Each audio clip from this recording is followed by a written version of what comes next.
les gars, c'est Turfu aujourd'hui, donc nouvelle vidéo, on va tout simplement passer sur une sportive. Donc après avoir fait la R7, la CBR 650, qu'est-ce qui paraît logique? Donc c'est le Aprilia 660.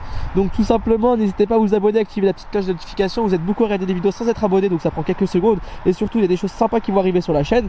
Et aussi, dites-moi en commentaire quelle moto vous kifferez acheter en A2. Donc on est avec le frérot, je te laisse te présenter et présenter tout simplement ta petite moto. Pas de meuf, ils s'en bat les yeux coups. Une bête de bécane, c'est lui qu'il faut venir voir si tu veux de la pétard.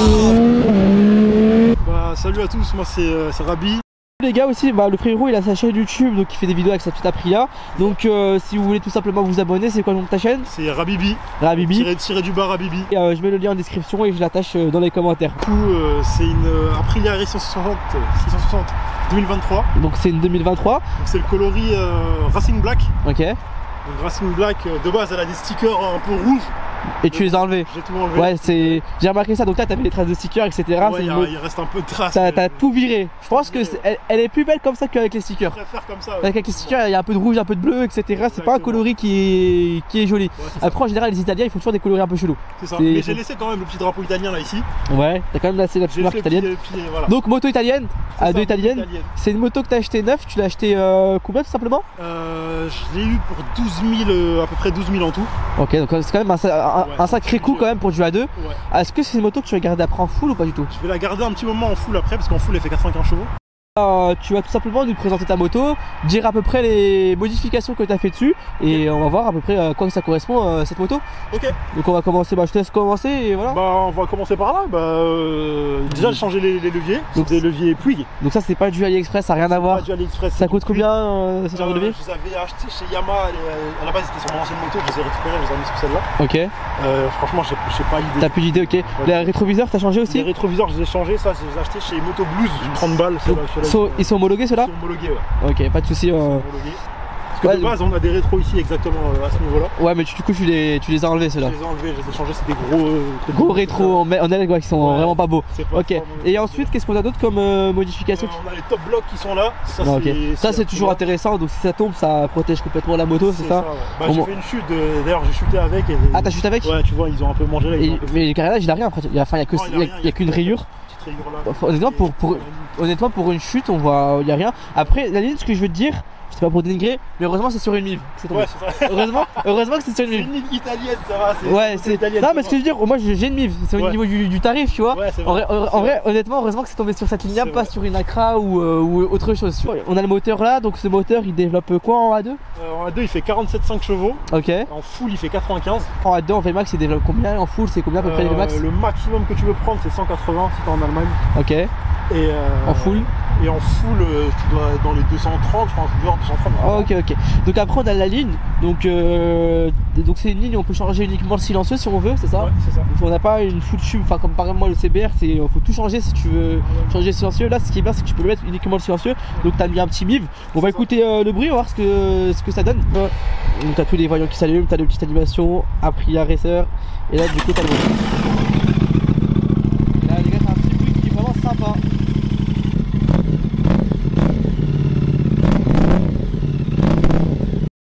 La ligne, donc le silencieux, il a coûté combien pour un petit MIV comme ça? La ligne, c'est une ligne en entière. Hein. C'est une ligne complète, MIV? Une complète, ouais. Ok, ça coûte combien une ligne comme ça? Je l'ai payé 937. 937, ok. Avec la pause à peu près 1000 balles. Ok. Derrière le support de plaque, c'est celui d'origine. Honnêtement, franchement, il est pas dégueulasse. C'est le prochain truc que je vais changer. Ouais, il est pas dégueulasse, mais ouais, ça a changé quand même. Un peu plus court. Après, je crois qu'on a fait le tour des modifications. T'as rajouté là les petites vis, les petites protections. Et après, je crois que c'est bon, on a fait le tour. C'est tout. Après, ce qui est bien avec cette moto, c'est que j'ai pas eu à rajouter par exemple tout ce qui est shifter et tout, c'est déjà d'origine. Ouais, c'est d'origine dessus. Ouais, ça qui vient quand même. T'as 12 000 balles, mais t'as quoi comme option qui est vraiment intéressante d'origine dessus? D'origine, t'as le shifter, t'as le régulateur de vitesse. Ok. T'as des modes de conduite. Franchement, elle est vraiment personnalisable. Okay.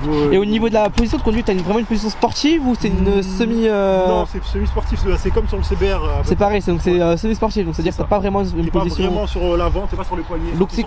Donc quand même, c'est une moto qui reste assez confortable, on va dire. Ok. Et si tu pourrais me citer 3 avantages et 3 inconvénients de cette moto, ça serait quoi? 3 avantages, en premier je dirais la finition. Ok, ouais, c'est vraiment bien fini. C'est rare, les motos européennes en général c'est bien fini, il n'y a pas de souci là-dessus. C'est ça.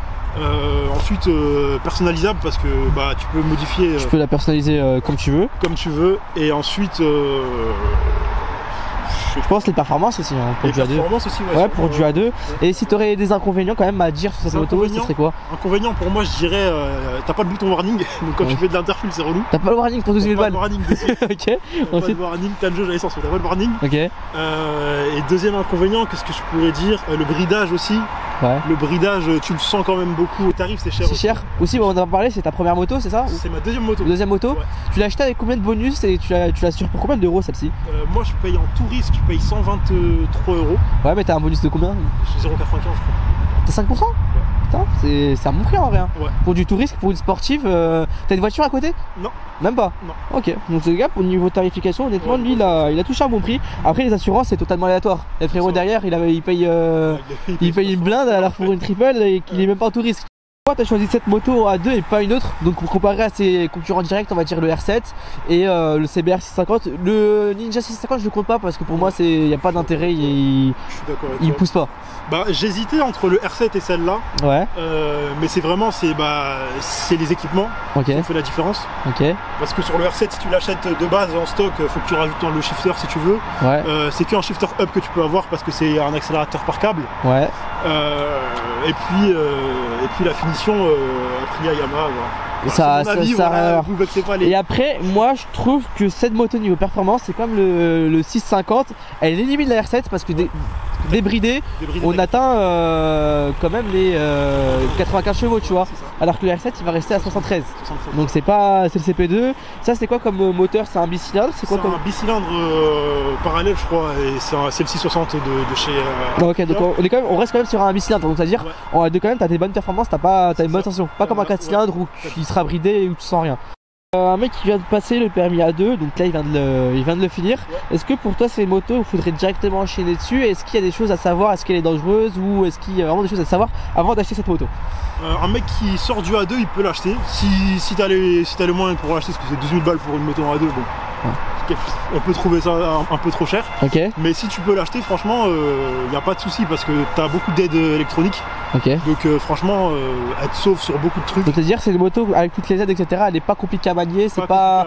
C'est une sportive certes, mais t'as pas de problème à l'avoir en première moto, quoi. Ouais. C'est en détente, on va dire. Ouais. Et est-ce que c'est une moto sous la pluie qui tient bien la route, qui a pas de particularité? Ouais, bah par exemple, t'as un bon contrôle. Je vais te couper. Le R7, tu vois, t'accélères quand tu vas bourriner, sur la pluie, t'as directement la roue arrière qui va partir comme la MT. Sur ça, est-ce que t'as ces soucis-là? Bah non, parce que t'as le contrôle de traction. Ok, donc t'as la traction de contrôle quand même. Qui est réglable sur 8 positions, donc ah ouais, donc sous la pluie, t'as pas de soucis. Ouais, donc sous la pluie, c'est une moto qui est polyvalente, que tu utilises en daily, je suppose? Ouais, en daily tous les jours. En daily, donc ok. Vu qu'on a un peu le cliché moto européenne, est-ce que pour toi ça c'est un moteur qui est fiable ou du tout? Bah pour l'instant elle a 5000 km, j'ai eu zéro souci avec, donc pour moi c'est fiable. Je sais que les premières séries, parce qu'ils l'ont fait en 2021 en premier. Ouais. La première série elle avait des problèmes de moteur, ils ont fait des rappels de moteur. Ok. Donc mais après ça a été réparé et là 2022-2023. Il n'y a pas de galère, quoi, pas de soucis. C'est une question donc je pose des fois, ça peut être intéressant cette moto, donc comment t'as fait pour te la payer tout simplement à ton âge? J'ai travaillé. T'as travaillé? J'ai travaillé simplement. T'as travaillé, t'as économisé, tu te l'as acheté. Et une autre question, ça c'est une question que beaucoup de personnes en fait qui ont un ressenti avant d'acheter de la moto, on n'engage jamais ces inconvénients quand on présente les motos en vidéo. Ouais. Est-ce que c'est une moto que t'es serein quand tu la gardes dehors?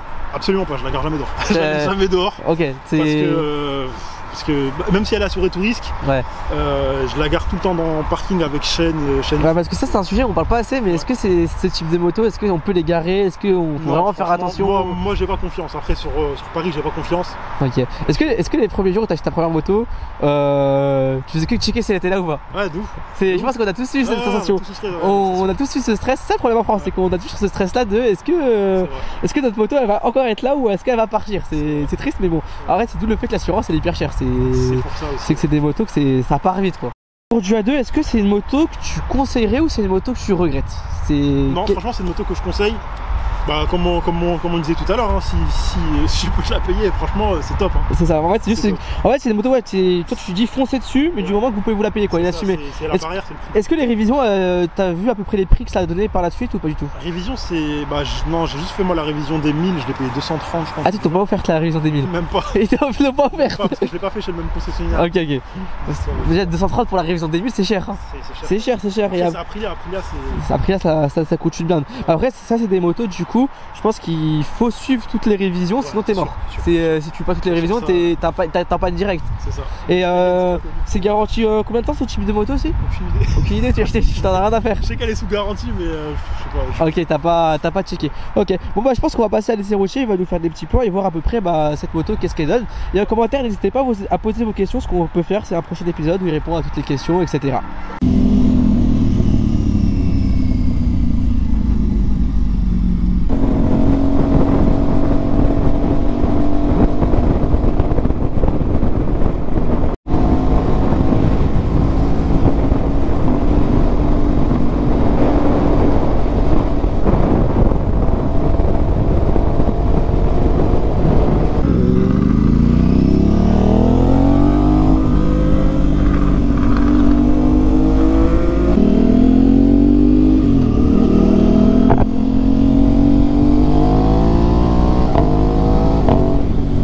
Est-ce que ça aurait pas été plus judicieux d'un point de vue écono de l'avoir acheté d'occasion? Parce que là je suppose que si tu vas la revendre ou bien si tu la roules, tu auras une forte décote ou pas du tout? Ouais, je pense que j'aurai une décote forcément parce que j'ai déjà mis 5000 km dessus. Ouais. Et je vais la garder jusqu'à la fin de mon... Donc, je suis sûr que je vais perdre dessus. Ouais. Après bon c'est pas quelque chose qui me dérange donc ok, mais en gros quelqu'un qui a pas un fort budget, c'est mieux qu'il achète d'occasion, ça sert à... Ce type de moto ça sert à rien de l'acheter neuf, c'est aucune utilité. Ouais. Autant limite l'acheter, je pense que l'erreur à ne pas faire c'est de l'acheter neuf, mais de l'acheter à 1000 km c'est mieux. Parce que déjà tu as la décote du prix, tu sors du garage, tu perds déjà 500 000 euros. Parce que là si tu la vendais le lendemain de l'avoir acheté, tu perdais ce prix là, tu perdais 1000, 2000 euros. C'est la fin de la vidéo, n'hésitez pas à me dire ce que vous en pensez de ce petit Aprilia RS 660. Franchement c'est une moto qui est assez sympa, après qui coûte cher pour du A2, mais dites-moi si ça vaut le coup, si elle est surcotée ou sous-cotée, c'était sur flux, activez la petite cloche et on se dit à la prochaine.